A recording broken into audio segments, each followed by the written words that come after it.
Good morning student. ગયા લેક્ચરમાં આપણે સ્વાધ્યાય 12.2 પૂરું કર્યું હતું. હવે આપણે સ્વાધ્યાય 12.3 શરૂ કરીએ છીએ. લેક્ચર નંબર 6 સ્વાધ્યાય 12.3 એનો પહેલો દાખલો છે. જો PQ બરાબર 24 સેન્ટીમીટર છે. શું છે? PQ બરાબર 24 સેન્ટીમીટર છે, PR બરાબર 7 સેન્ટીમીટર છે અને વર્તુળનું કેન્દ્ર O છે, તો આકૃતિમાં દર્શાવેલા રંગીન પ્રદેશનું ક્ષેત્રફળ શોધવાનું છે. તમારે શું કરવાનું છે? રંગીન પ્રદેશનું ક્ષેત્રફળ શોધવાનું છે. હવે જો મારે આટલા ભાગનું ક્ષેત્રફળ શોધવાનું છે, એટલે આ QR લાઈન થી આ બાજુનો ભાગ હોય એ અર્ધવર્તુળ કહેવાય. તો અર્ધવર્તુળના ક્ષેત્રફળમાંથી હું આ ત્રિકોણનું ક્ષેત્રફળ બાદ કરી દઉં તો મને બાકીનો ભાગ મળી જશે. પણ અર્ધવર્તુળનું ક્ષેત્રફળ શોધવા માટે થઈને મને અહીંયા ત્રિજ્યા જોઈએ, પણ ત્રિજ્યાનું માપ નથી મારી પાસે. શું છે? જો PQ છે અને PR છે, પણ આ ત્રિકોણ કેવો છે? કાટકોણ ત્રિકોણ. એટલે પાયથાગોરસ પરથી QR મળે, એના પરથી ત્રિજ્યા મળી જાય. બરાબર. શરૂઆત કરીએ આપણે. તો કે સૌથી પહેલું શું થશે? અહીંયા કાટકોણ ત્રિકોણ. કાટકોણ ત્રિકોણ કયો થશે? QPR માં પાયથાગોરસના સિદ્ધાંત મુજબ કર્ણનો વર્ગ એટલે કે QR નો વર્ગ બરાબર બાકીની બે બાજુના વર્ગોનો સરવાળો એટલે PQ નો વર્ગ વત્તા PR નો વર્ગ. PQ નો વર્ગ કેટલો છે? 24 નો વર્ગ. અહીંયા PR નો વર્ગ 7 નો વર્ગ. 24 નો વર્ગ થાય 576. આ થશે 49. એટલે તમે ટોટલ સરવાળો કરો એટલે આવે 625 QR નો વર્ગ. માટે QR બરાબર શું થઈ જશે? 25 સેમી. QR બરાબર શું થઈ જશે? 25 સેમી. માટે અર્ધવર્તુળની ત્રિજ્યા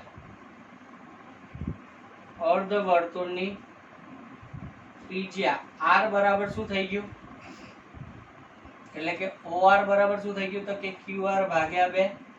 QR કેટલું છે? 25/2 સેમી. બરાબર. હવે મારે શું કરવાનું? ત્રિકોણનું ક્ષેત્રફળ શોધી નાખું. માટે ત્રિકોણ કયો થશે? QPR નું ક્ષેત્રફળ તો શું થશે? 1/2 પાયો ગુણ્યા વેધ. કેમ આવું લીધું? તો કે કાટકોણ ત્રિકોણ છે, બરાબર. પાયો કયો થશે? આ. અને વેધ કયો થશે? આ થઈ જશે. એટલે PQ નું માપ કેટલું છે? 24 અને વેધ એટલે PR એ કેટલું છે? 7. આ કેટલા થશે? 12. 12 સત્તા 84 સેમી નો વર્ગ. બરાબર. માટે QPR નું ક્ષેત્રફળ કેવું આવી ગયું? 84 સેન્ટીમીટર નો વર્ગ. હવે મારે શું કરવાનું છે? તો કે અર્ધવર્તુળનું ક્ષેત્રફળ બરાબર શું થશે? 1/2 પાઈ R સ્ક્વેર. 1/2 પાઈ કેટલા? 22/7 R સ્ક્વેર એટલે 25/2. 25/2. ચલો અહીંયા શું થશે? 2 વડે કેટલા આવશે? 11. એટલે 625 ગુણ્યા 11, 25 ગુણ્યા 25 625. અને આ કેટલા થશે? 7 ચોકું 28. બરાબર. 7 ચોક કેટલા થશે? 28. ચલો 625 ગુણ્યા આપણે 11 કરીએ. 0 625 એકા 625. અહીંયા પણ 625 એકા 625. 5 7 6 ને 2 8. આ થઈ ગયા 6. એટલે કેટલા આવશે? 68.75/28 સેમી નો વર્ગ. માટે શું થશે? રંગીન પ્રદેશનું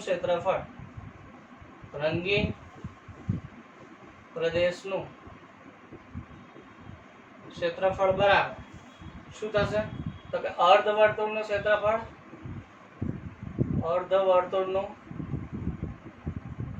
ક્ષેત્રફળ માઇનસ શું થશે? ત્રિકોણ QPR નું ક્ષેત્રફળ.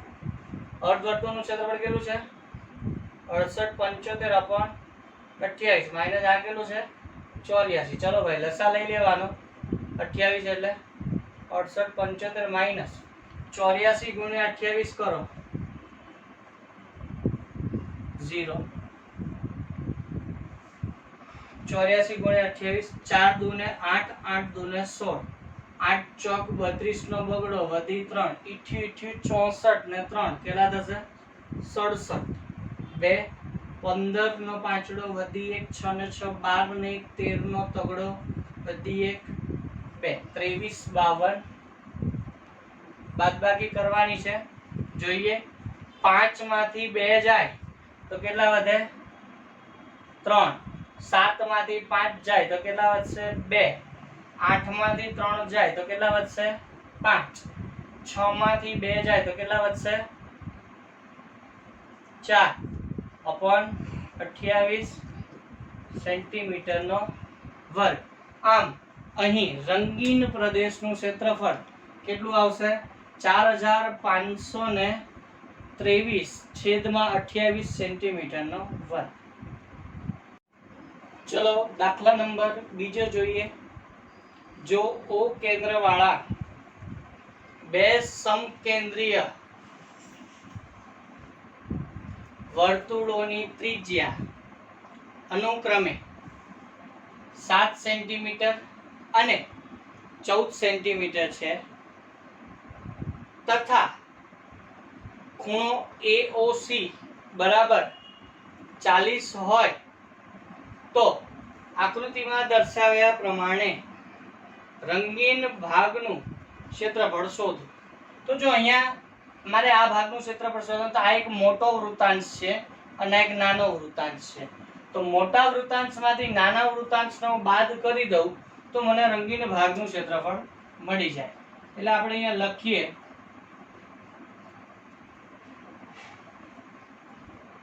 મોટા વર્તુળની ત્રિજ્યા R1 બરાબર 14 સેન્ટીમીટર અને નાના વર્તુળની ત્રિજ્યા R2 બરાબર 7 સેન્ટીમીટર.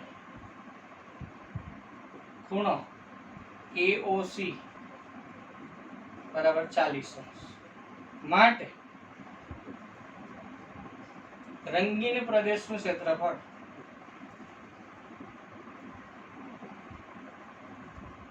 બરાબર શું થશે? તો કે મોટા વૃત્તાંશનું ક્ષેત્રફળ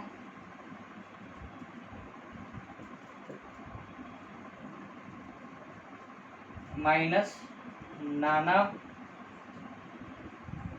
વૃત્તાંશનું ક્ષેત્રફળ. મોટા વૃત્તાંશ શું થશે? Pi R1 square theta upon 360. નાનાનું શું થશે? Pi R2 square theta upon 360. Pi theta upon 360 common R1 square minus R2 square. ચલો પાઈની કિંમત કેટલી લઈશું આપણે? તો કે પાઈની કિંમત લઈશું 22/7 થીટા લઈશું આપણે 40/360. ચલો R1 નો વર્ગ એટલે 14 નો વર્ગ માઈનસ 7 નો વર્ગ. ચલો 22/7 અહીંયા શું થશે? 40 છે 9 ભાગ ચાલશે એટલે કેટલા વધશે? 1/9 196 માઈનસ 49. ચલો 22 7 ગુણ્યા 9 196 માઈનસ 49 કરીએ આપણે એટલે અહીંયા કેટલા વધશે? 16. 16 માંથી 9 જાય તો કેટલા વધે? તો કે 7. અહીંયા કેટલા થઈ જશે? 8. 8 માંથી 4 જાય તો 4 એટલે કે કેટલા થશે? 147. 7 અહીંયા 21 ભાગ ચાલે એટલે 22 ગુણ્યા 21 અહીંયા થશે 3 તેરી 9 3 સિત્તા 21 એટલે 22 ગુણ્યા 7/3 એટલે કે 154/3 સેમીનો વર્ગ માટે રંગીન પ્રદેશનું ક્ષેત્રફળ બરાબર 154/3 સેન્ટીમીટરનો વર્ગ. આમ શું આવ્યું અહીંયા? રંગીન પ્રદેશનું ક્ષેત્રફળ બરાબર 154/3 સેન્ટીમીટરનો વર્ગ. ચલો હવે દાખલા નંબર 3 જોઈએ. 14 સેમી બાજુવાળા ચોરસ ABCD માં જો અર્ધવર્તુળો APD અને BPC આવેલા છે તો આકૃતિમાં દર્શાવ્યા પ્રમાણે રંગીન પ્રદેશનું ક્ષેત્રફળ શોધો. હવે સમજો, અહીંયા મારે આ ભાગનું ક્ષેત્રફળ શોધવું છે. મારી પાસે ચોરસ આપી છે, એમાં બે અર્ધવર્તુળ આપ્યા છે, બરાબર. હવે ધ્યાન અહીં આપો, ચોરસનું ક્ષેત્રફળમાંથી આ બે અર્ધવર્તુળ બાદ કરી દઉં તો મને આ મળી જાય કે ના મળી જાય? મળી જાય, બરાબર. એટલે સૌથી પહેલા આપણે અહીં શું કરીએ તો કે ચોરસનું ક્ષેત્રફળ, ચોરસ ABCD નું ક્ષેત્રફળ બરાબર શું થાય? અહીંયા બાજુનો વર્ગ. બાજુ કેટલી છે? 14. તો 14 નો વર્ગ એટલે 196 સેમી નો વર્ગ, બરાબર. એટલે ચોરસનું ક્ષેત્રફળ મળી ગયું, બરાબર. હવે મારે શું કરવાનું છે તો કે અર્ધવર્તુળનું ક્ષેત્રફળ શોધવાનું છે, બરાબર છે. હવે જો બે અર્ધવર્તુળો ભેગા થાય, બરાબર, તો શું બનાવે? વર્તુળ બનાવે કે ના બનાવે? બનાવે. તો માટે શું કરીશું આપણે અહીંયા તો કે એવું એક કામ કરો ને, બે અર્ધવર્તુળ જ રાખો. બે અર્ધવર્તુળનું ક્ષેત્રફળ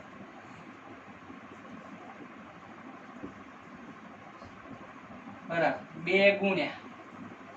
ગુણ્યા અર્ધવર્તુળનું સૂત્ર શું છે ભાઈ? 1/2 પાઈ આર સ્ક્વેર. આ તો કેન્સલ થઈ ગયો એટલે પાઈ આર સ્ક્વેર જ વધ્યું. પાઈ એટલે 22/7 આર સ્ક્વેર. તો જો આખું 14 હોય તો અડધું કેટલું થાય? અહીંયા અડધું કેટલું થાય? 7 થશે. તો શું થશે? 7 ગુણ્યા 7. 7 કેન્સલ એટલે કેટલા થશે? 154 સેમીનો વર્ગ, બરાબર. માટે હવે આપણે શું કરવાનું છે? રંગીન ભાગનું ક્ષેત્રફળ માટે શું થશે? રંગીન પ્રદેશનું ક્ષેત્રફળ બરાબર શું થશે તો કે ભાઈ ચોરસ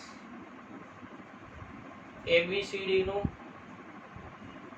ક્ષેત્રફળ માઈનસ બે અર્ધવર્તુળોનું ક્ષેત્રફળ 196 માઈનસ કેટલા થશે? 154 થઈ જાય. 6 માંથી 4 જાય તો 2, 5 માંથી 9 જાય તો 4, 1 માંથી 1 જાય તો 0. આમ શું આવ્યું? 42 સેન્ટીમીટરનો વર્ગ.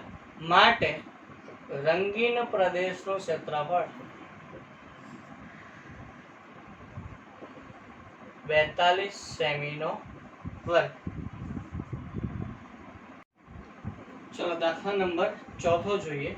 12 સેમી બાજુવાળા સમભુજ ત્રિકોણ OAB ના શિરોબિંદુ O ને કેન્દ્ર ગણીને 6 સેમી ત્રિજ્યા એક વર્તુળાકાર ચાપ દોરેલું છે. આકૃતિમાં દર્શાવેલ રંગીન આ ભાગનું ક્ષેત્રફળ શોધવાનું છે. તો મને કેવી રીતે મળે આ ભાગનું ક્ષેત્રફળ?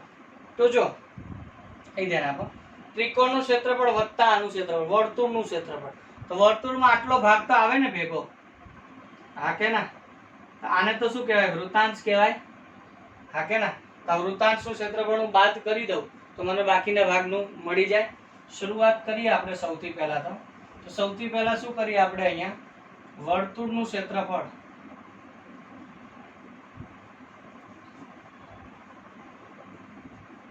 સૂત્ર શું છે? પાઈ આર સ્ક્વેર. પાઈ લેવાય 22/7 ગુણ્યા ત્રિજ્યા કેટલી થશે? 6 ગુણ્યા 6, 22 ગુણ્યા 36 છેદમાં કેટલા?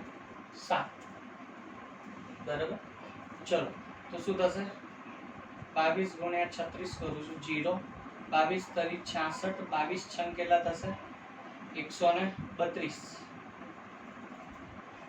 2 6 ને 3 9, આ કેટલા થાય? 7. એટલે શું થશે? 792/7 સેમીનો વર્ગ. ચલો આ વર્તુળનું ક્ષેત્રફળ તમને મળી ગયું. હવે શું કરીએ, ત્રિકોણ OAB નું ક્ષેત્રફળ. બરાબર. ચલો, ત્રિકોણ OAB કેવો છે? સમભુજ ત્રિકોણ છે. એટલે શું થશે? √3/4 ગુણ્યા બાજુનો વર્ગ. ચલો, √3/4 બાજુ કેટલી છે અહીંયા? 12 છે, એટલે 12 ગુણ્યા 12, 4 તરી 12 ને 12 તરી 36, √3 સેન્ટીમીટર નો વર્ગ. આમ ત્રિકોણ OAB નું ક્ષેત્રફળ પણ તમને મળી ગયું. હવે શું કરીએ? વૃત્તાંશનું ક્ષેત્રફળ શોધી નાખીએ. વૃત્તાંશનું ક્ષેત્રફળ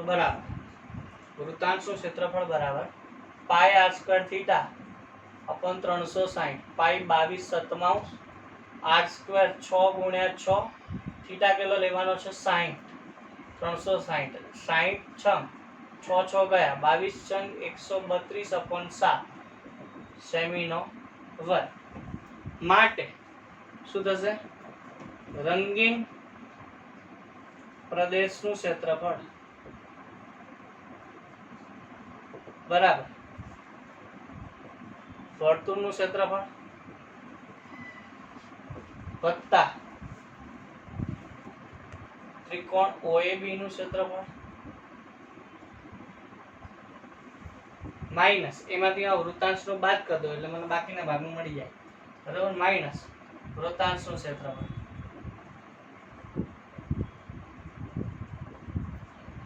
ચલો, વર્તુળનું ક્ષેત્રફળ કેટલું આવ્યું? 792/7 વત્તા આ કેટલું આવ્યું? 36√3 માઈનસ આ કેટલું છે? 132/7. ચલો, આની નાની બાદબાકી કરીએ આપણે.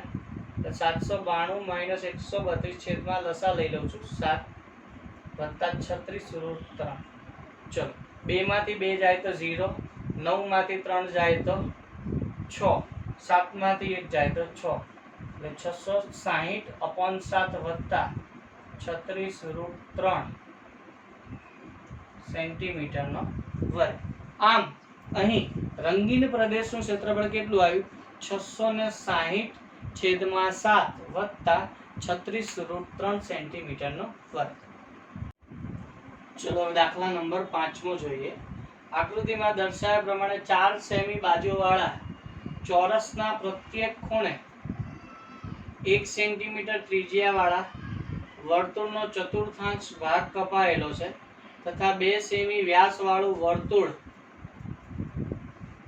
દોરેલું છે. તો ચોરસના બાકીના ભાગનું ક્ષેત્રફળ શોધવાનું. તમારે આ ભાગનું ક્ષેત્રફળ શોધવાનું છે.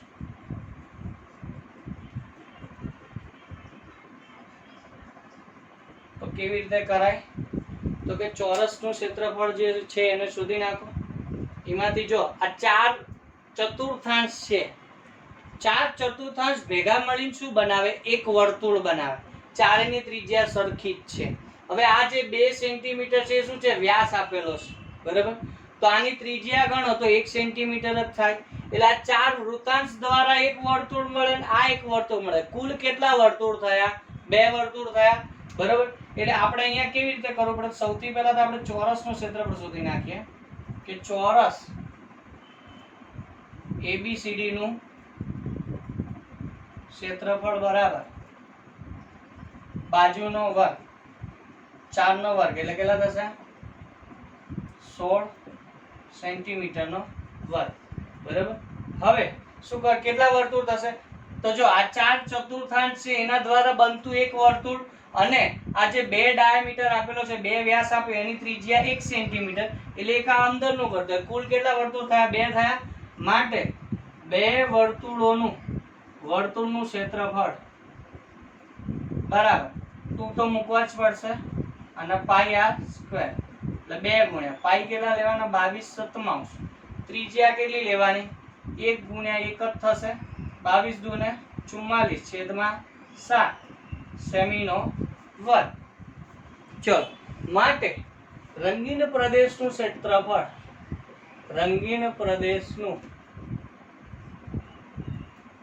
ક્ષેત્રફળ બરાબર શું થશે?